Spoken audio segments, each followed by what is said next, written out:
Alors Volkswagen casse les prix de sa ID7 et de l'ID3 apparemment aussi. Alors voyons. Bah, il serait temps de casser les prix de l'ID7, effectivement. Elle est moitié moins chère en Chine, donc on se fait un peu enfler en Europe, hein. Le constructeur a remis complètement sa gamme à plat. Sur l'ID7, il n'existe plus qu'une seule finition baptisée LifeMax. Elle est basée sur l'ancienne finition qui est appelée Style Exclusive. Celle-ci était facturée à 67 990 €, mais la nouvelle finition donc chute à 59 990, tout en ajoutant de la peinture métallisée de série qui vaut 900 €. Donc une baisse de près de 9 000 €. Alors RIP, hein, évidemment, tous ceux qui ont payé le prix fort, qui se sont fait bien enfler. Elle reste toujours environ 10 000 € plus cher que le modèle 3 grande autonomie, qui n'a plus le droit au bonus écologique. Mais l'ID7 est plus grande, plus habitable et rivalise en termes d'autonomie avec la berline américaine.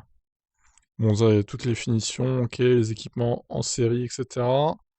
615 km WLTP, 77 kWh utile. À l'automne 2024, un nouvel accumulateur de 86 kWh utile permettra de rouler jusqu'à 700 km et d'accepter une puissance de charge de 200 kW.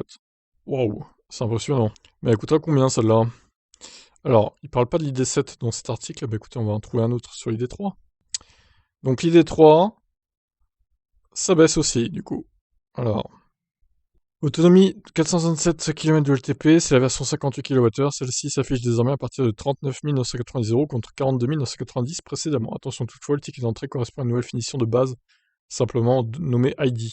Celle-ci est quand même bien dotée avec un écran tactile 12 pouces et un régulateur de vitesse adaptatif.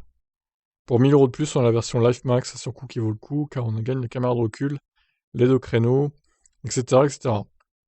La variante ID3 Pro LifeMax est ainsi à 40 990 €. Il y a donc bien une baisse des prix.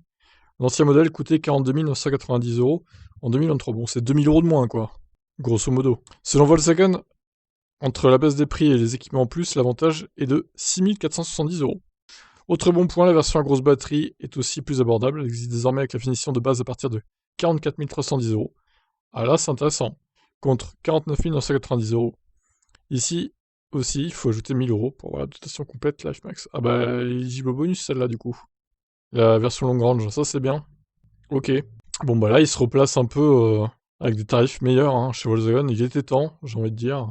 On a compris chez les Allemands que bah, leurs tarifs étaient trop élevés et puis que ça se vendait pas, quoi, tout simplement, hein. J'espère pour eux que ça va aller mieux. Du coup, qu'en pensez-vous de ces baisses de tarifs?